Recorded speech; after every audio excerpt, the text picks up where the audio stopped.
Welcome to a conversation with Jim Olson, Flow founder, environmental attorney, author of the new book, People of the Dune. I'm Liz Kirkwood, Executive Director of Flow for Love of Water, the Great Lakes Water Law and Policy Center based here in Traverse City, Michigan. I'd like to begin our event by remembering that For Love of Water is located on lands historically and presently occupied by the Anishinaabe, Odawa, Ojibwe, and Potawatomi nations. We honor the past and present original water protectors of the Three Fires Confederacy. Today's book talk is part of Flow's Art Meets Water initiative, which celebrates the creativity and talents of activist artists, as well as the powerful artistic expressions inspired by the Great Lakes and the natural world. I am particularly honored and excited to feature Jim's fictional work in People of the Dune as part of Flow's Art Meets Water initiative. It is most fitting. Jim is an inspiration to us all, and today we will witness his latest efforts to weave together law, ethics, philosophy, innovation, fiction, and a cautionary tale about the future of water and land ethics. Congratulations, Jim, and a heartfelt thank you from all of us. Before I introduce you to our guests, I'd like to take a moment to briefly introduce Flow and the work that we do. Our mission is to ensure that the waters of the Great Lakes Basin are healthy, public, and protected for all. And our work extends beyond the Great Lakes themselves to include groundwater, wetlands, rivers, streams, and inland lakes across the basin.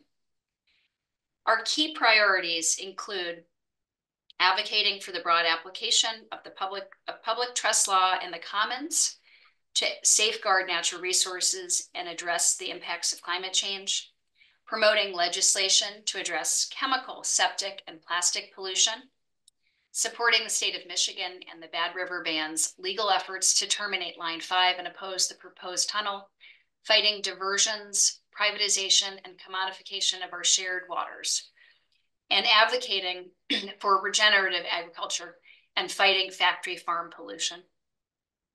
As you can see, the Flow team is very busy working to safeguard the interconnected waters of the Great Lakes Basin.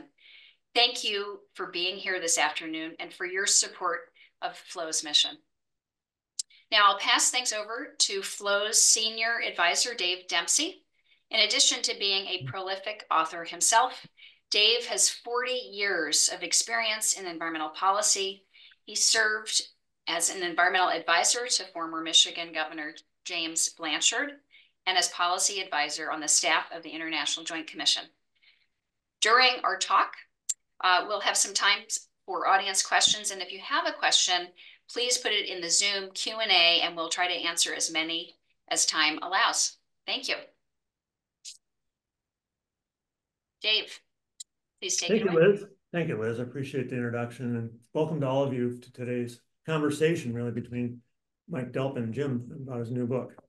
A couple of things I want to say about our esteemed author, Jim Olson. He is the founder of Flow, and goes back over 10 years to a meeting he called in Traverse City to talk about the future of water as a commons.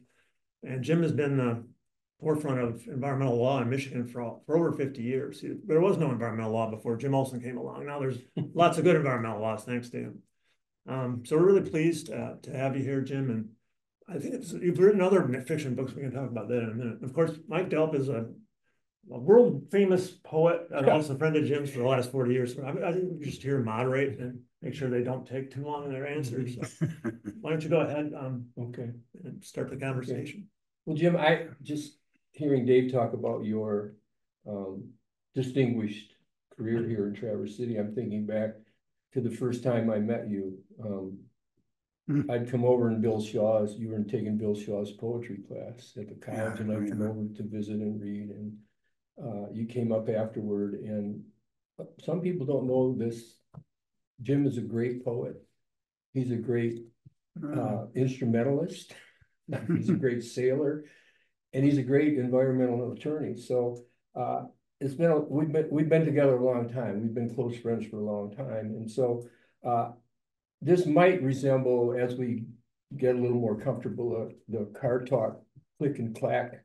We'll see what happens. But one of the things I like, this is a beautiful, beautiful book about actually the collision between myth and reality and development and the love of nature and the sacredness of the native tribes here.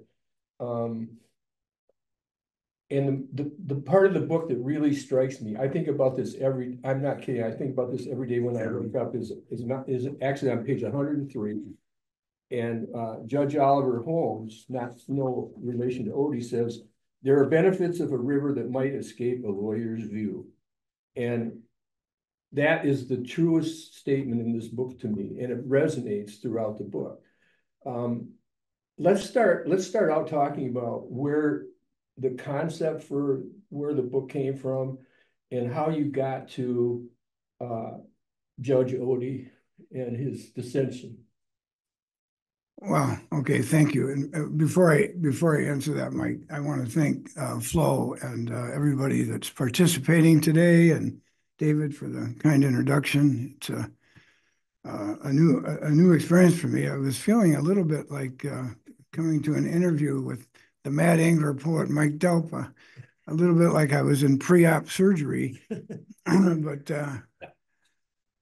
that's fine. So. The book started years ago, and I wrote a novella in the 1980s called The Mound People, and the Mound People are represented in a chapter in this book because this book picks up something that was in that book that struck me a couple years ago when I picked it up, and I'll say that book was. I think there was a run of 1,000 books. It sold a little over 300.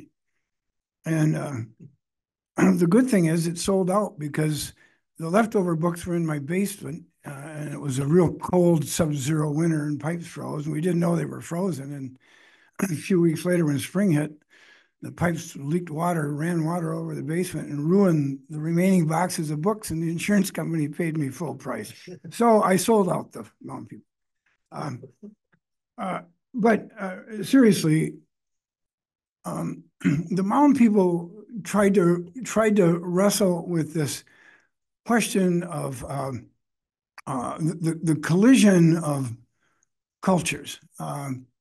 One culture dating, going back in time, being our gathering in indigenous cultures, and including what Liz said about the recognition of the indigenous people that are here now in our region, that occupy our region. But what I wanted to think about was presenting a situation which this book does and ends up in this judge's lap, Judge Odie Holmes, that Mike mentioned. It looks at the collision of gathering and hunting, which depends upon commons, and the overlay of civilization over centuries, and the fictionalization and arbitrary definition of property, and not so much property as the force behind that. Property in every country is as good as their defense or offense. I mean, I hate to say that, but the Secretary of Navy once said, when the U.S. refused to sign the Law of the Sea Treaty, and I think that's Judge Odie mentions this, that, well, we don't need to sign the treaty. We have enough power to do what we want. So that's the framing of the original book. So I picked this up, and what happened was, in that original book, there was a sacred mound, not known to exist or not. And the judge, the character in the book, in this book, the main character, there are others, is Judge Odie Holmes. And his name's Odom Holmes, not Oliver Holmes, but it's not a coincidence that I chose that.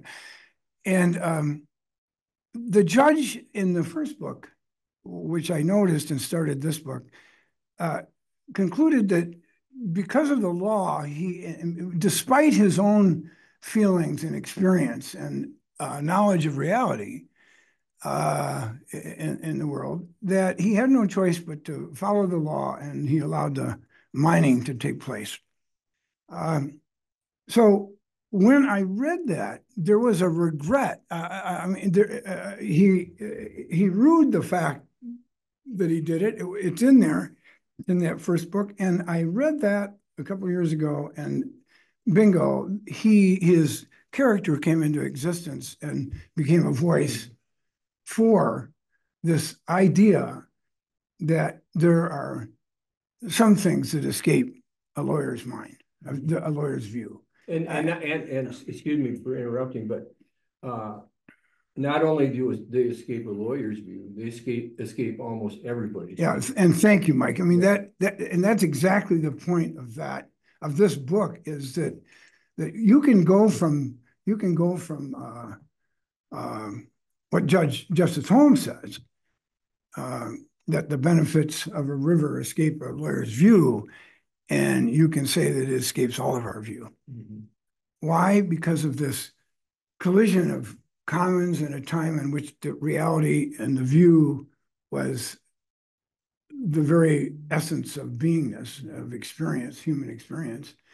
Isn't it also about the collision of commerce and sacredness? Yeah. That, somebody will look at a river and say, oh, what a beautiful stream. Right. And somebody will say, oh boy, this is a great place to float logs down the river and destroy it. Right. So I mean, so what it makes me think about is I've always liked the quote. I don't know if I can say it exactly, but I'll try to just parrot it as best I can. The poet Yeats, the great Irish poet, said something once, and I actually read it in Bill Shaw's poetry class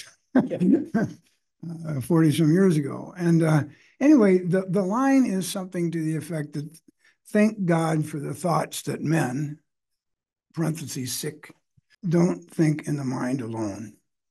In other words, thank God for reality that exists outside the configurations and fictions of the human mind. And I think that's at the heart, and I'm glad you quoted this, Mike, because I think that's at the heart of this book.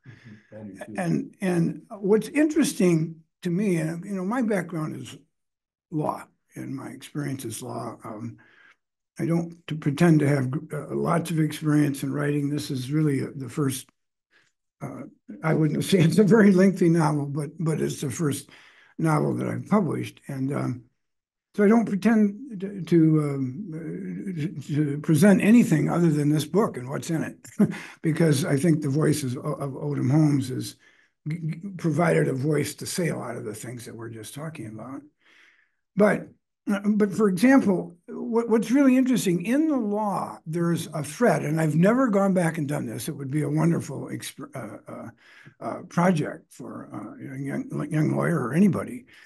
But you can go through threads of legal opinions and dissents and find moments, and I'm not even saying in appellate cases, I'm saying even in trial judges in rural areas like Marquette County, Michigan, or Leelanau County, Michigan, or Mecosta County, where the Nestle case took place, the bottled water case. There are these moments in time where judges break through.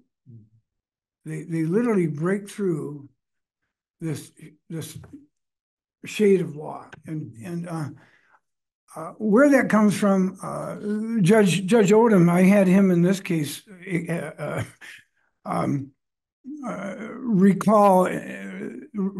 recall in this book. He recalls that his first day of law school, he's walking up the stairs into this law school with these big oak doors or whatever, and marble columns, and he walks in, he's looking up, and there's a senior that has graduated coming out, and he's standing at the top of the stairs, and he looks down at Judge Odie the law student Odie, and he says, just remember, when you come out of here, your mind is never going to be the same. And so the point is the legal training is a beautiful thing because it constrains irrationality and promotes reason and justice. Yeah, but one of the things I want to ask you about is, you know, Lady Justice is blind. Okay. My question is, should she be? And what happens when a judge, and I'm going to use your language, steps out of the shade of the law and becomes engaged as a being, as a contributing living being on earth, and extrapolates from that and uses that in his decision. And essentially what he does, I'm thinking about when Judge Drew, I think it was Judge Drew, is that right, Jim? Yeah. On the Netflix case, when he got in a canoe and saw what was happening, that he lifted the shade of the law a little bit.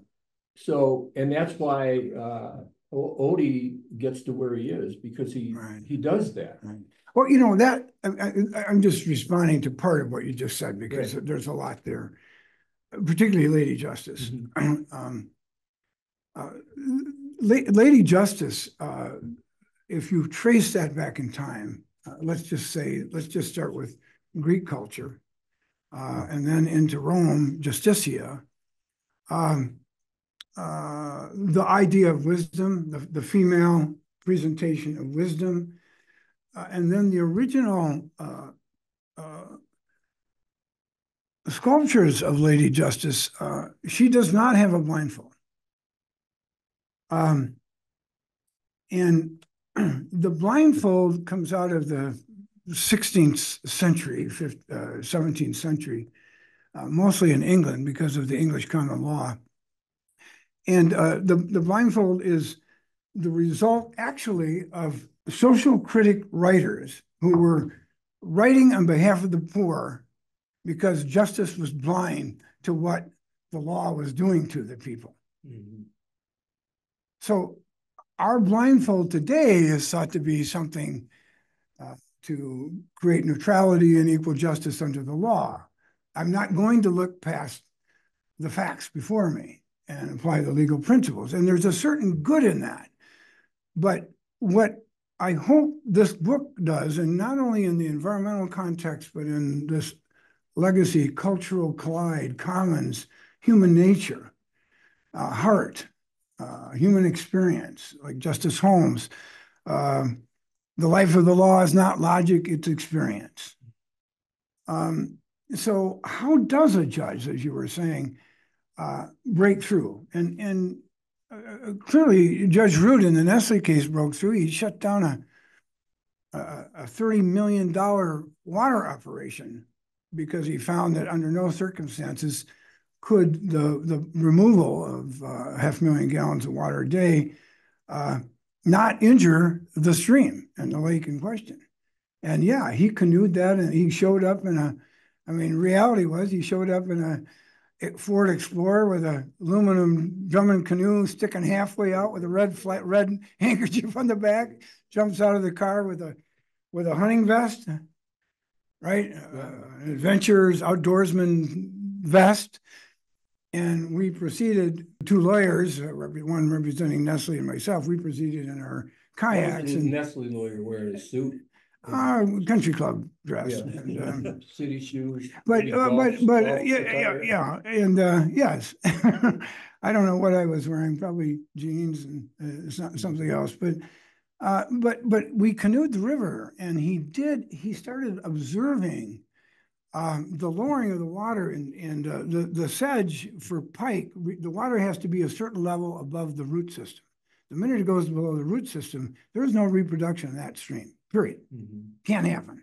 And it's a very robust stream for pike in the question. But that was just one. And then he made, we went up on Osprey Lake, and he made the comment and said, wow, this is a poor excuse for a theme park. Mm-hmm. So he literally saw what was going on, despite the law. Now, could he do something about it? Did that make up his mind? I can't say that. So that, to me, ties into the book, because the book really is a lot about the law and what the law is and what it can do and what it can't do and how the language works. And to me, the law is just a concoction of language. There isn't wisdom in the law to me. And there isn't the wisdom in this book is in Judge Odie Holmes because he's a human being and because he understands the landscape. Yeah. The wisdom it's built in. The wisdom is already there. It's like, Liz talking about the nations. That wisdom, that collective wisdom is there. Why can't we just admit that and say, instead of saying, I'm going to mount a campaign to and raise money to stop somebody from doing something they shouldn't be doing in the first place. And that's what goes on in here. Right. There's a lot of great activism in this book. Yeah, I mean, yeah, let's peel this back a little bit. So on one level, this book is about the law, but it's really about a character, Odom Holmes, the judge, who gets a controversy over what's called the Voyager Dune. And this Voyager Dune can be any commons. It can be the Earth. It can be your favorite river. It can be Lake Michigan. In this instance, it's a coastal dune with all of what that means. Something that's been there since the glaciers, influence and moving. Like water, interestingly enough, I chose a dune because like water, it moves. And there's supposedly a mound underneath there, but we don't know. But there's a legend in the book that shows up later in a different form. There's a legend where the fellow is, Moloch, has a visitation. And then fast forward into this lawsuit going on, and we have the hearing and we see all the stuff, the arguments that are made in the courtroom. And then the judge has to issue an opinion, and he issues opinion allowing the mining. So he's following the law.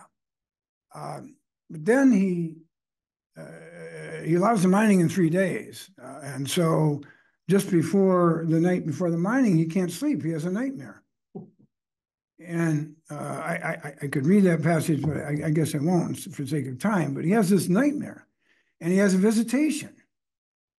And he knows something's wrong. And before he wakes up from the dream, he's visited by Lady Justice.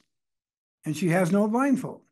And her heart is beating like crazy, beating on the scales, blood pulsing on the scales of justice. And what I tried to, what Judge Holmes ends up doing is finding a pathway. He asks lots of questions and he roams through this. I should say, for those of you who have not read the book, so he writes the first opinion. He has this meeting of Lady Justice, a nightmare, and his karma runs over his dogma, as the bumper sticker says, and he drives to the courthouse. He gets there around midnight, and he starts writing, typing, and he doesn't know where it's going to go, but he writes a dissenting opinion to himself. So he writes it. Absolutely remarkable that he would do that. Right. How often does that happen? Well, there is no such thing, except appellate courts write dissenting opinions, and when there's a tie, the claim being made before the court is the winning claim. But generally, I mean, I'm grossly generalizing there, but I think.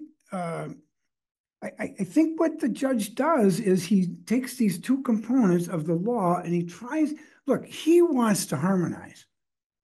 He doesn't want to throw the baby out with the bathwater, right? What he does is he starts asking questions. So he writes this dissenting opinion, and in the dissenting opinion, he interjects in a subtext which has a different font than the opinion, so the reader knows what's going on in his swirling in his mind and heart while he's writing the opinion.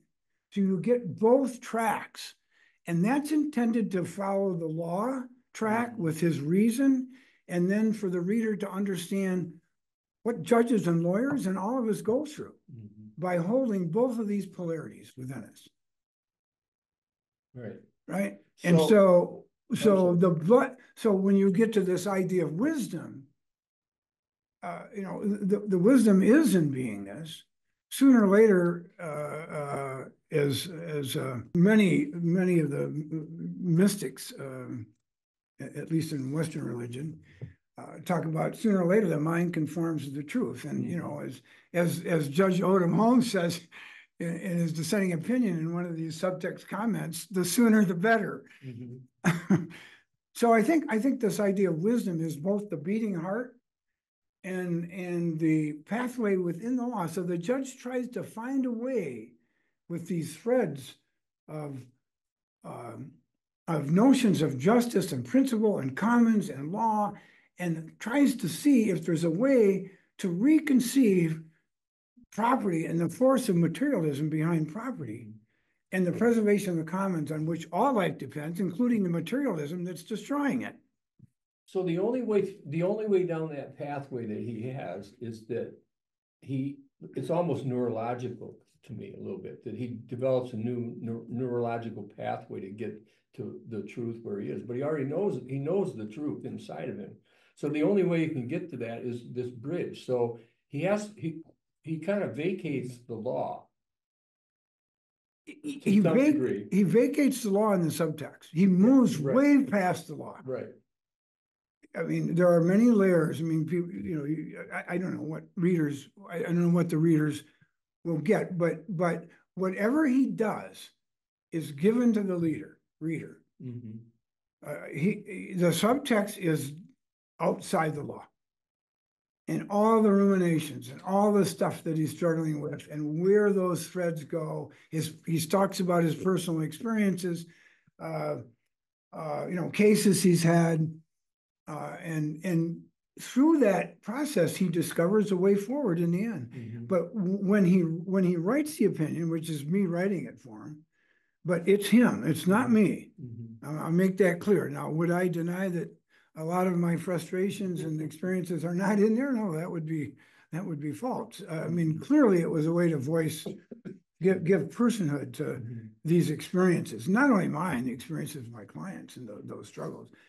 So he finds this pathway, and then reaches this conclusion that his first decision was wrong, but it's a dissent.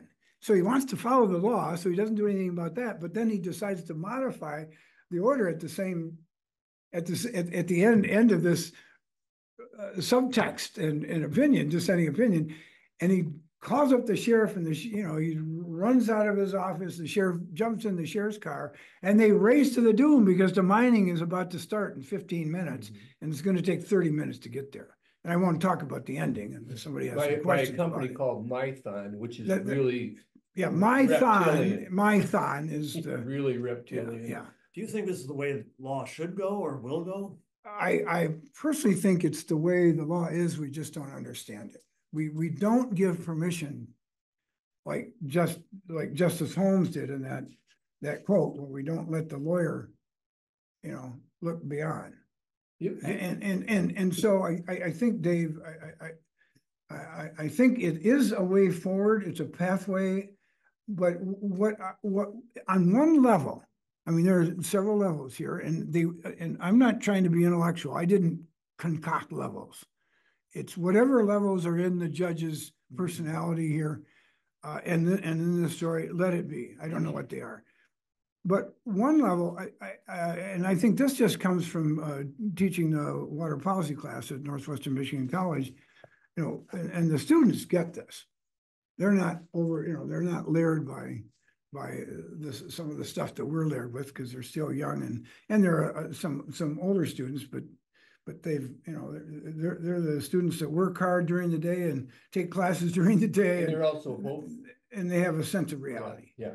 And so anyway, in that class, it took several years, but in the last 3 or 4 years, I put up this diagram, and it's a circle, and on one side is blue and the other side is green, earth, so earth and water, and then in the middle is this red, yellowish warning zone, orangish warning zone.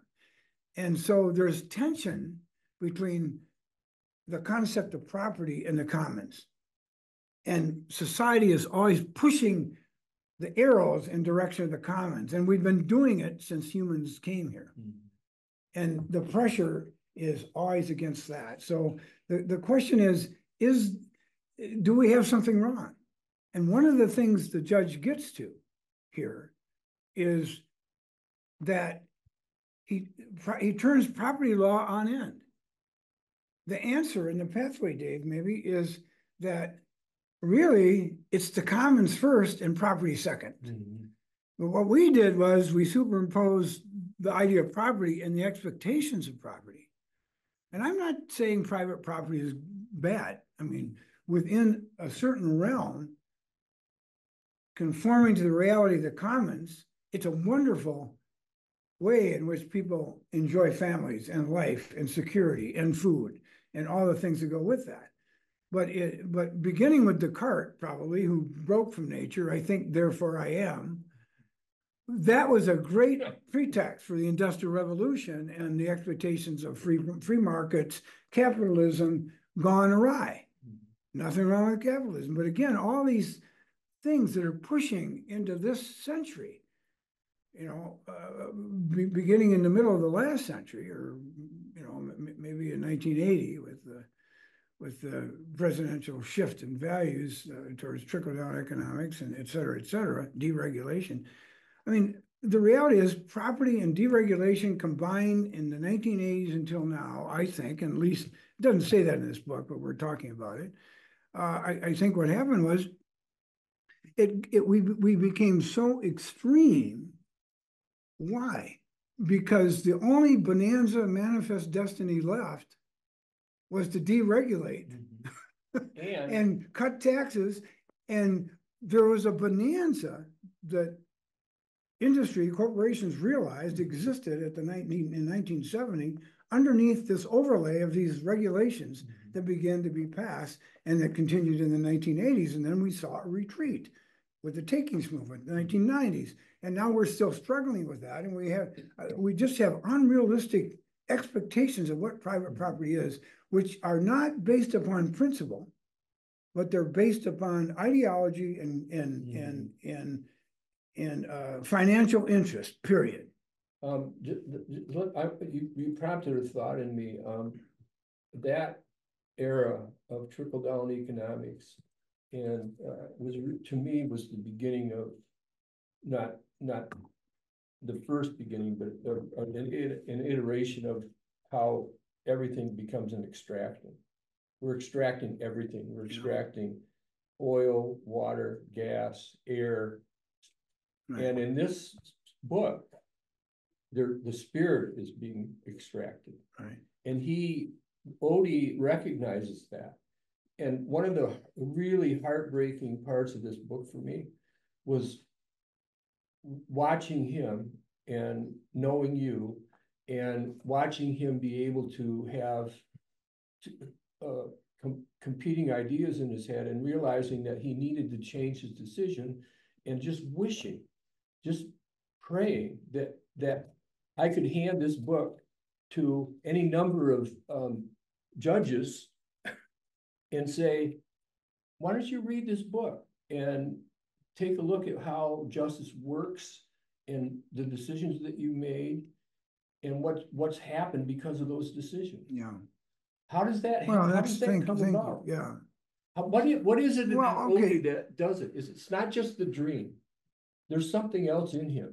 No, I mean, as I said, in the former Mound People novella, he wrote, there was something in the end of his opinion that he regretted having to do what he did to allow the mining, the extraction. And on the extraction, I think you're quite right that private property was originally for exclusive possession, occupancy, and security and enjoyment of the fruits of the land.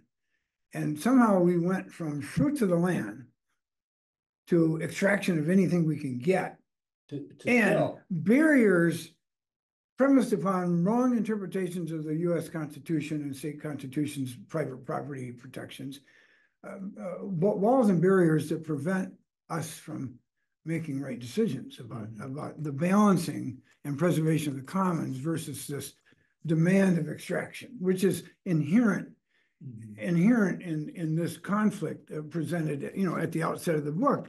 The book is set up as, at the outset, there's a bunch of headlines, and one of the headlines one headline is buried in the local section about some Mithon company that's going to extract a square mile of a coastal dune, make money off of that, and then turn it into a beautiful 5,000 person lake harbor community, which in their words and arguments in the court case was more valuable than the coastal dune. Which is that's not fiction either. Right. That's real. Well, no, that's based upon. It's happening right now as we speak. I mean, some guy or some woman is out driving around in a SUV and comes to a great hill over Lake Michigan that's Dune and says, this is a beautiful spot to knock down and put up a bunch of big houses. Right. And yeah, so I think, and so, you know, another example which Judge Odie mentions in his subtext as he's writing his opinion, the judge recounts a case that he had before him, and it was about an endangered species called the monkey flower. The monkey flower is this beautiful little daisy-like yellow flower that exists only on Burt Lake, I think, and maybe in the world, and maybe a few other places, because I've heard other people have found it in places other than Burt Lake. And it survives only in a cold water seep near a lake or a river, coming out of groundwater, and it survives only if it's 48 degrees, 48 to 50 degrees. Otherwise, it doesn't survive. So it needs a constant. And imagine a monkey flower being there for thousands of years, however long to get there. And that temperature was within the 2-degree range for that to still be there, right? Yeah. So it was this colony of monkey flowers. And in this case, the judge recounts somebody coming up from Novi and wanting to replace, you know, build a 30-foot wide road straight down the bank, cut the trees, over the wetlands and creek, which and seeps, which created the cold water, and so they could build a McMansion. So this was a conception. Now it's totally within the right of private property to build the home you want, right? But on the other hand, how far does that go if in fact that would destroy something that has evolved over time, which is part of our legacy? Exactly. And that's another part of the thing here that maybe prompted this book. I don't know how you guys feel, but you feel, or any of us on this interview today. But if you look around of the diminishing legacy of the commons, for example, in Traverse City, there was a beautiful ridge up behind a shopping center. I won't use names or anything, but it could, let's say it's in any city. And let's say people have been looking at that ridge since people first came, 5,000 years ago. And the ridge becomes part of your relationship. You don't even know it. And those in the town, let's say, are watching that ridge during every season. The clouds come and go, the mist rises, it clears, the leaves change, and it's part of us. Or it could be the river bank where grandpa and granddaughter fish or have a picnic. And those riverbanks begin to disappear because somebody wants to build 15 condos rather than 10, and they build a revetment on the bank, and there is no bank. Right. And the willows, the black willows are gone. And the ridge line is gone because somebody wants to build high-rise condos with views that can maximize out at $1 million a unit. Right. And so where does the private property end? And again, that circle I was talking about, where is that tension? And this is really, I think, critical stuff. I mean, this Judge Odie, in writing his opinion, gets to, as best he can, to a point where he can finally write the opinion he wants to write, which is dissent. And then, of course, he tries to correct the situation, and that's the last part of the book, which I guess I don't need to go into. I mean, because that's the climax. That's the climax beside the, you know, which has a little bit of the Y.B. Yeats thing, is thank God for the thoughts we don't think in the mind alone. Do you have a passage that you want to read to us? Maybe a short one? Well, I mean, if that's. I got one more. Can I ask one more question? There's something else going on in what you just said about the people in the town and the people that are living on the ridge, that over time, they've internalized the landscape. They've taken it into themselves and they understand it's a wise place. Solon Creek does that he's the carrier of that kind of wisdom. And to me, isn't that one of the pieces of the book that it doesn't tell you anything. It kind of points you toward trying to understand the landscape in a different way and to respect it. Yeah, thank you. I mean, I think that's, Judge Odie doesn't know the answer. Mm-hmm. When he starts writing the opinion, he doesn't know the answer. In the end, he reaches a conclusion, mm-hmm. but it's in his musings in the subtext. Mm-hmm. It's in the opinion too. Yeah. The two connect back and forth in some ways, but it's not a direct connection because mm-hmm. He's off talking about Descartes and Locke and Descartes, the Jesuit mystic in the 17th, 18th century, and Hildebrand, and Mary Oliver, and he's all over the place from personal experience, and trying to struggle. He goes through this struggle, as I guess I'm repeating myself. So let me just read something because there might be some questions I don't know. Let's see, what would be the best? Well, so I'm just gonna pick up here. So this is on page 135.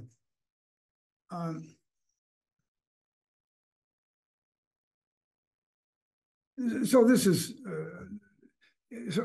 his opinion. He's writing. Some courts view property rights as absolute rights to use or extract no matter the harm. Because of filth, deterioration, and disease from the rise of industry in the 1800s, by the early 1900s, governments started regulating these to prevent the harm. The public good under the more progressive leadership of Taft and later President Roosevelt. Subtext.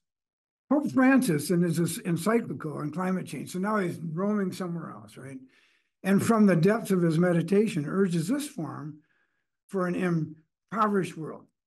Quote, the environment is a collective good, the responsibility of everyone, and the common good is an ethical imperative.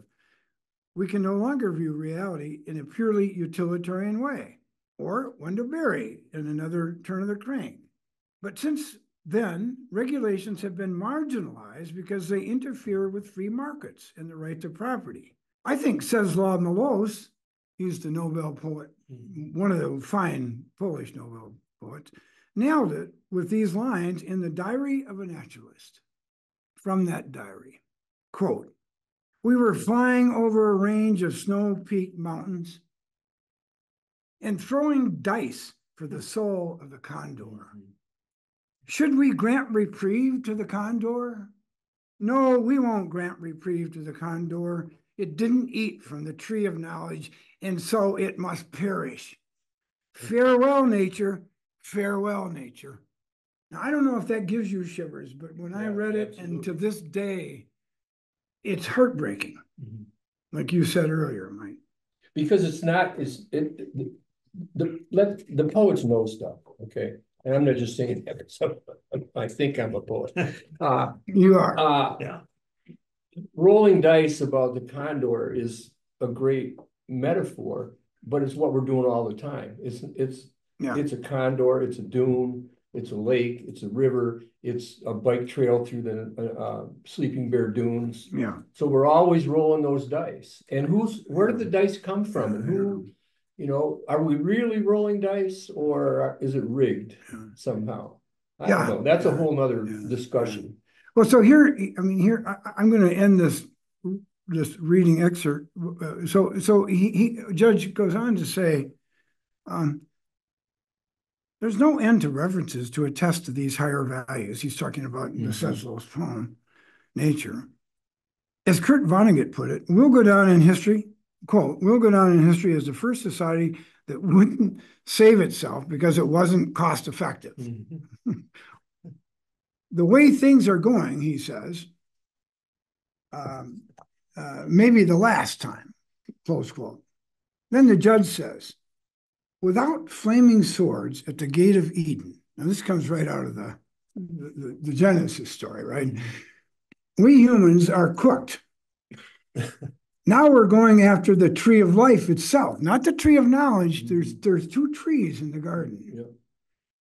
If I weren't an artist, I'd paint a big mural billboard sign with earth nailed to a crossbar. And that's where the judge ends his musings. So, question for him. A lot of times now in environmental policy, we're trying to turn natural resources into dollar assets, trying to quantify the dollar value of a clean air or clean water, particular river.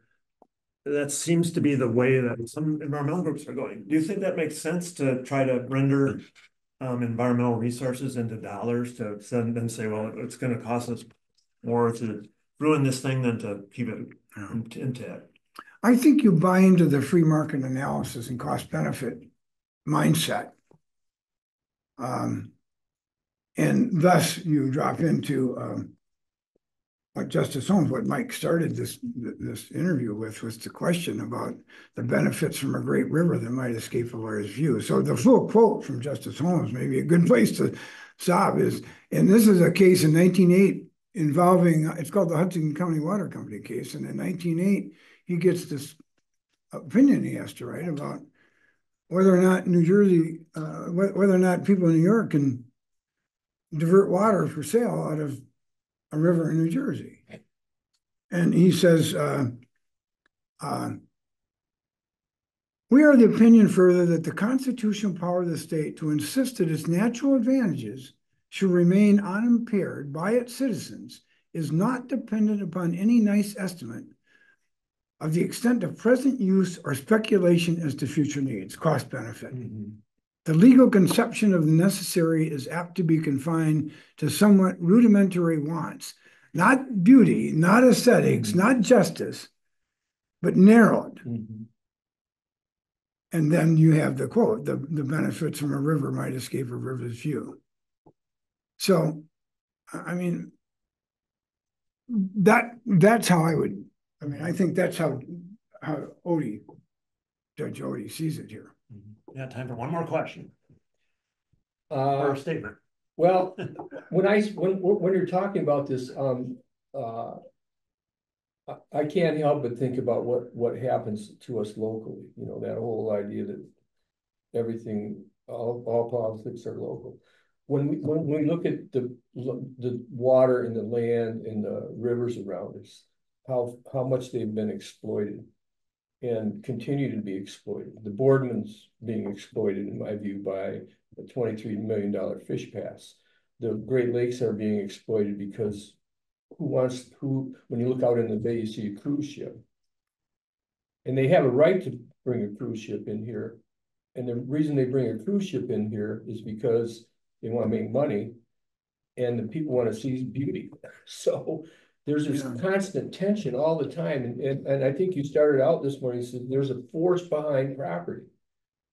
And what is that? Is it just the desire for wealth or control, or what is that? Well, I mean, there's no question it's driven by market and gain, but it's also driven by a desire to provide a service and make a profit at it. So I mean, I would say two things. No, I would just say this about your question. When you're dealing with exploitation of commons like the Great Lakes or Grand Traverse Bay or a river, like a fish passage, you have a whole bunch of public interest competing for use of that. And so you have to, this happened a long time ago. but you have to think about it in terms of utilitarian, which is all the uses that can be made of that, and then underlying value. And when the utilitarian competing uses impair the underlying value, you stop. Now that's pretty abstract, but an example would be we're going to build a highway to the top of Sleeping Bear Dunes, so everybody can drive up there, no matter who you are, and see Lake Michigan. And well, is that really necessary? Does everybody get to see Lake Michigan from one high spot on Sleeping Bear Dunes? Does everybody need to climb Mount Everest? Right? I mean, the hordes of people that pay money to climb Mount Everest. Joe Sachs, and this book, it's a memorial, in memorial to Joe Sachs, one of our greatest elegant legal writers, and not only law, but books like, I think, Tossing Darts at Rembrandt, where he gets at what we're talking about in the art world. And then he has a book called Mountain Without Handrails that gets at the question you just asked. But the utilitarian collapses.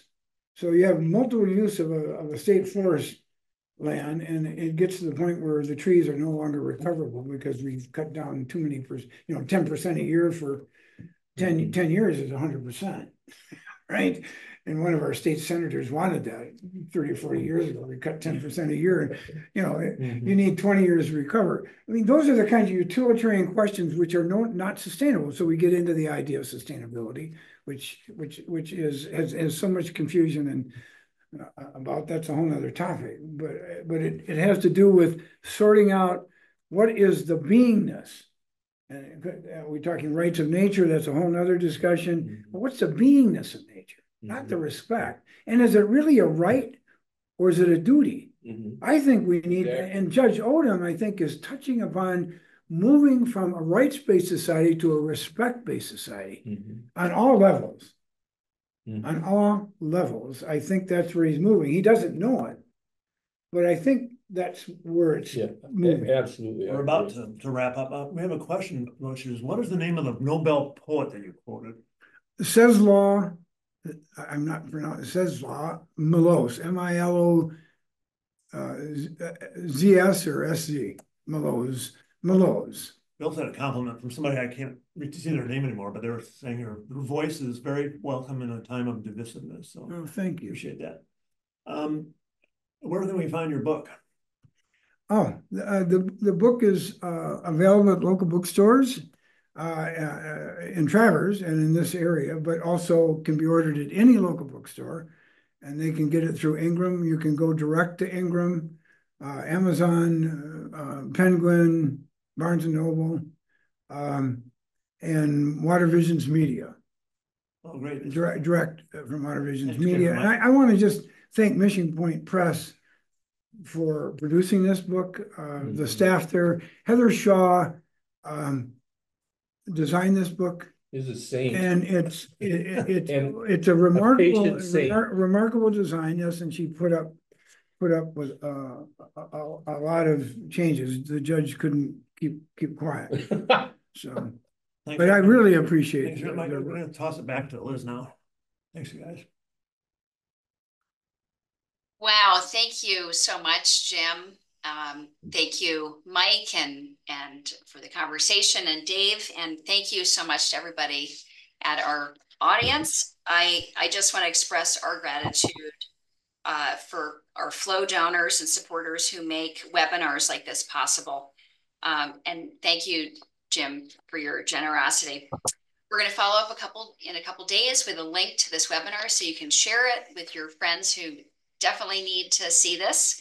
And I want to just let you know about a couple of great upcoming events that we have. This Friday in Frankfort, Michigan, join us for a screening of the film Troubled Water at the Frankfurt Garden Theater. And Troubled Water is an adventure documentary that shines a light on Line 5 and other threats to the Great Lakes. And we're going to follow it with a Q&A with the filmmakers, Flow, and our partners at Groundwork Center and Oil and Water Don't Mix. And finally, make sure you don't miss our next webinar on August 20th, Enbridge Line 5, Trouble Under the Surface. We're going to be joined by an incredible panel of legal and policy experts to discuss recent developments in the fight to shut down Line 5, how coalition partners are working together at the state, local, and federal levels, and answer your questions. So please register at forloveofwater.org/pipeline. Additionally, if you are interested in making a donation to enable future conversations like this and support Flow's work to keep the Great Lakes protected for current and future generations as a shared public resource, we'll be dropping our donation portal link in the chat now. And we have one final favor, which is to fill out a brief survey that will pop up at the end of this session. Your responses are help us develop new webinars and Art Meets Water programming opportunities. And of course, we'd love to know what you think. Thank you so much. Have a wonderful day.